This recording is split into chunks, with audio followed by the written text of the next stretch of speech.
Hello friends, कैसे हो आप सब। तो आज हम बीपीएससी 142 के कुछ मोस्ट इंपॉर्टेंट क्वेश्चंस करने वाले हैं। आपने अपनी सब्जेक्ट कोड मिला लिया होगा और सब कुछ ठीक ठाक ठीक है। हम टॉपिक पर आते हैं डायरेक्टली, क्योंकि टाइम कम है हमारे पास। ठीक है, तो मैंने आंसर्स लिखवाए हैं आपको बेसिकली क्वेश्चंस के साथ में। और ये क्वेश्चंस वो हैं जो कि मुझे लगता है कि ये शायद आएंगे इस साल। ठीक है, आपके पेपर में जब भी आप दे रहे हो। तो इसमें से देखो क्या है, होता है कि जैसे कि 2 क्वेश्चन इस साल आ गए, 3 क्वेश्चन अगर अगले साल आ गए, ऐसा होता है। ठीक है, मेरे वाले जो क्वेश्चंस होते हैं ये हर बार रिपीट होते हैं। ऐसा नहीं होता कि कभी खाली जाए। एक ना एक क्वेश्चन तो आपका फंसेगा ही फंसेगा। और आशा करता हूँ कि ज़्यादा आ जाए, 3 से 4 क्वेश्चन अगर आ गए तो बहुत अच्छी बात है, आपके लिए काफ़ी फायदेमंद होगा। सबसे पहला जो क्वेश्चन है वो है, भारत की विदेश नीति के विकास और स्वतंत्रता आंदोलन में इसके मूल पर चर्चा कीजिए। तो ये क्या पहले बोल रहे हैं कि इंडिया की जो विदेश नीति है वो कैसी बनी, उसके बारे में पूछ रहा है। कि हमारा जो इतिहास है वो सबको याद में रखते हुए आपको बता रहे हैं कि हमारी जो इंडियन पॉलिसी है मतलब बेसिकली विदेशों के खिलाफ, उनके लिए वो क्या है।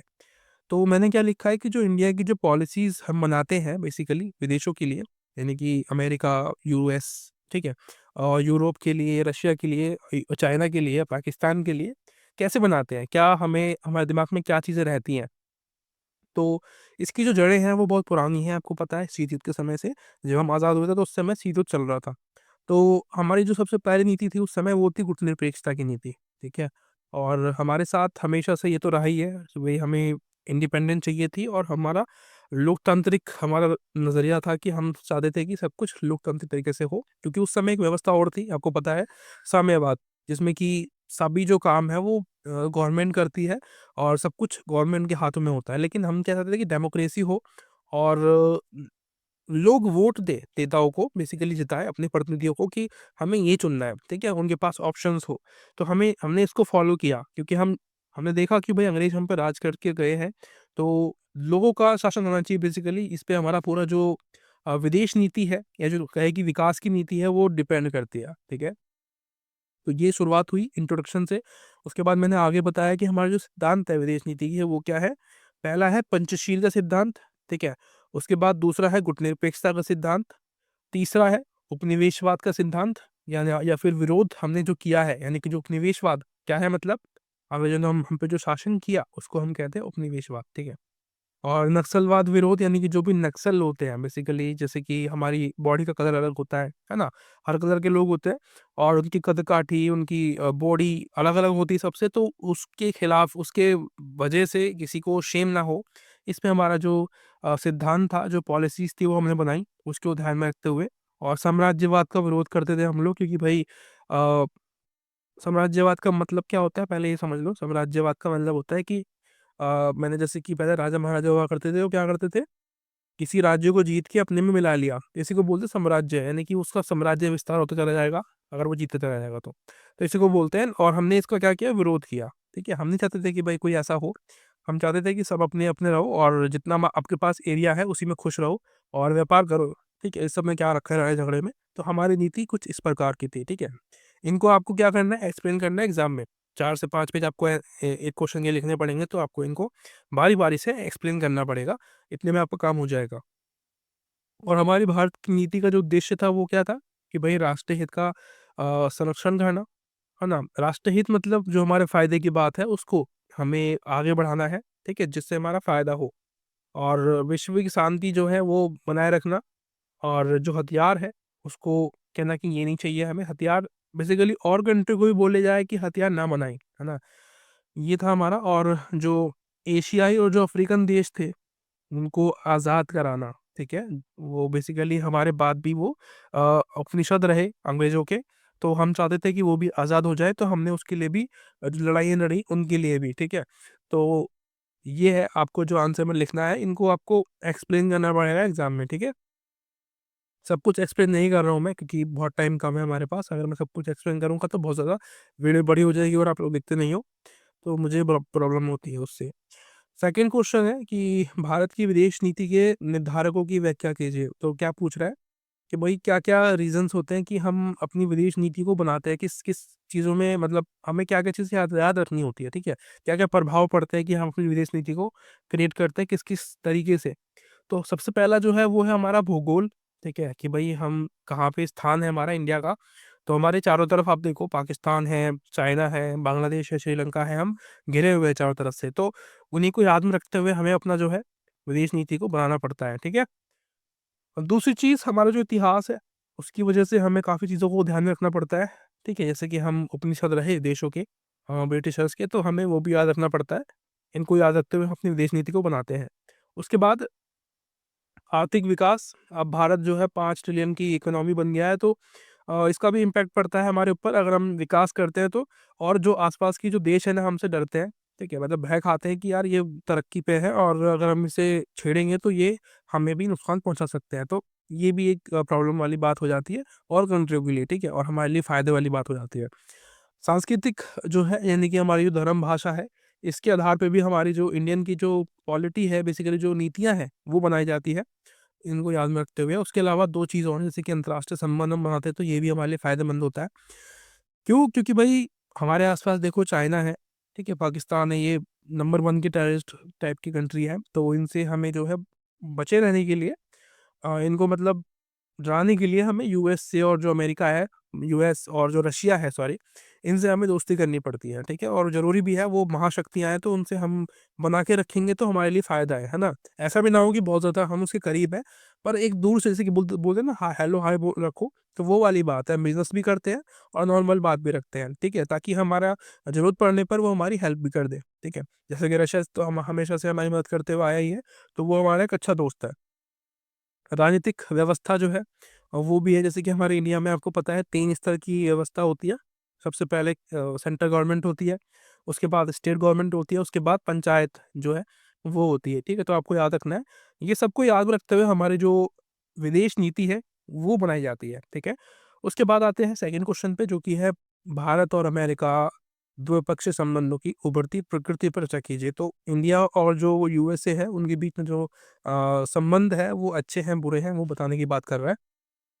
सबसे पहले इंट्रो लिखा है, मैंने बताया यहाँ पे कि जो हमारा इंडिया है, ठीक है, पहले तो हमने शुरुआत की व्यापार से और आर्थिक से।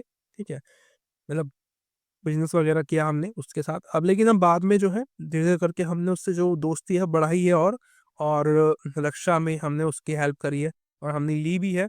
और सुरक्षा वो हमारी करता है, अब हम उसकी करेंगे। और टेक्नोलॉजी में, यानी कि वो हमसे टेक्नोलॉजी लेगा और हमें भी देगा। इस तरीके की जो है बात है। और ये तो है ना?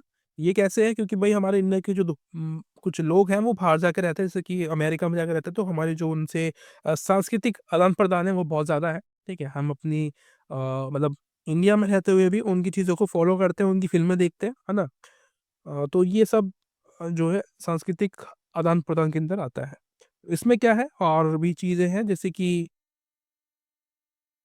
साझा रणनीतिक हित हम दोनों के हैं, यानी कि हमारा जैसे कि आतंकवाद है, साइबर खतरे हैं, चाइना जैसे विकास कर रहा है बहुत तेज़ी से, तो ये चाइना एक खतरे के रूप में हमारे सामने आ रहा है। तो इससे बचने के लिए हम जो है दोस्ती करके रखते हैं एक-दूसरे के साथ में। जैसे कि हमारा अमेरिका के साथ दोस्ती है, तो वो भी एक तरीके से आतंकवाद को कम करने के लिए, है ना? साइबर खतरे जो बढ़ रहे हैं, साइबर थ्रेट्स जो आते हैं, इनसे बचाव करने के लिए, और आज चाइना की जो शक्ति है उसको कम करने के लिए हम आपस में जो है गठबंधन हमने किया हुआ है। आगे बताऊँगा कौन-सा गठबंधन है, वो क्वाड करके एक गठबंधन है। आपने पढ़ा होगा शायद, अपनी बुक पढ़ी होगी तो। इसमें क्या है, हम क्या करते हैं भाई, खुफिया जानकारी जो होती है वो हम एक-दूसरे साथ साझा करते हैं कि भाई वो तेरे खिलाफ षड्यंत्र कर रहा है और देख ले तू क्या करेगा, इस तरीके से। और स हम जो है साथ में सैन्य अभियान भी करते हैं और टेक्नोलॉजी का साझा भी करते हैं, ठीक है? उसके अलावा आर्थिक संबंध भी है हमारी। आपको पता है बिज़नेस तो होता ही है। आप अमेरिका का फ़ोन यूज़ करते हो, एप्पल बहुत सारे लोग यूज़ करते हैं, एप्पल का एप्पल मैकबुक पता नहीं क्या-क्या यूज़ करते हैं, तो वो भी टेक्नोलॉजी का साझाकरण है। और इनोवेशंस, नवीकरणीय ऊर्जा, ये सब चीज़ें हमें वहाँ से मिलती है, अमेरिका से। और लोगों के बीच जो संबंध है वो तो पता ही है आपको, यहाँ के लोग वहाँ जाके रहते हैं तो संबंध भी बने हुए हैं।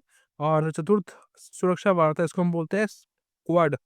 तो इसमें भारत है, ठीक है, और यूएसए है, जापान है और ऑस्ट्रेलिया है। इसका उद्देश्य क्या है, जो हिंद और प्रशांत महासागर का जो मुद्दे हैं, जो क्षेत्रीय मुद्दे हैं, उनको सॉल्व करने के लिए ये बनाया गया है। और जो चाइना है, उसकी बढ़ती जो ताकत है उसको कम करने के लिए हमने ये बनाया है। तो चाइना पता है क्या करता है? वो हमारी सीमाओं पे आके हम पे नज़र रखता है। ठीक है? तो ये इससे बचने के लिए हमने दोस्ती कर रखी है ताकि वो ना करे ये सब काम, ठीक है, डरे थोड़ा बहुत। इसमें क्या है सहयोग के क्षेत्र इसमें मतलब अमेरिका तो हम क्या-क्या हेल्प करते हैं और लेते हैं, देते हैं। सबसे पहले डिफेंस एंड सिक्योरिटी, दूसरा है व्यापार करना और निवेश यानी कि इन्वेस्टमेंट, और साइंस एंड टेक्नोलॉजी का हम साझाकरण करते हैं अमेरिका के साथ, वो हमारे साथ करता है। एजुकेशन और कल्चर के साथ हम जो है दोस्ती रखते हैं। उसके बाद कुछ प्रॉब्लम्स भी है हमारे बीच में, अमेरिका और भारत के बीच में, जैसे कि व्यापार का असंतुलन रहता है, थोड़ी बहुत चुनौतियाँ भी रहती है हमारे बीच में। और मानवाधिकार यानी कि ह्यूमन राइट्स को लेके भी बहुत प्रॉब्लम्स है। चीन का जो उदय है वो भी हमारे दोनों के लिए समस्या का एक बड़ा कारण है, ठीक है। और बात करते हैं फोर्थ क्वेश्चन की, इसमें है अपने पड़ोसी देशों के साथ भारत की सुरक्षा की समकालीन चुनौतियों पर चर्चा कीजिए। अब देखो यहाँ पे मैंने जो आंसर्स लिखा है ना, ये है चुनौतियों के ऊपर, ठीक है। तो ये जो सवाल है ये बन जाते हैं इसके अलावा भी, जैसे को मैं आपको क्वेश्चन पेपर दिखाता हूँ आपका। ये आपका क्वेश्चन पेपर है, कब का है? ये है आपका जून 2024 का, बस रिसेंटली का ही है। और ये दिखाता हूँ मैं आपको, यहाँ पे क्वेश्चन बना था,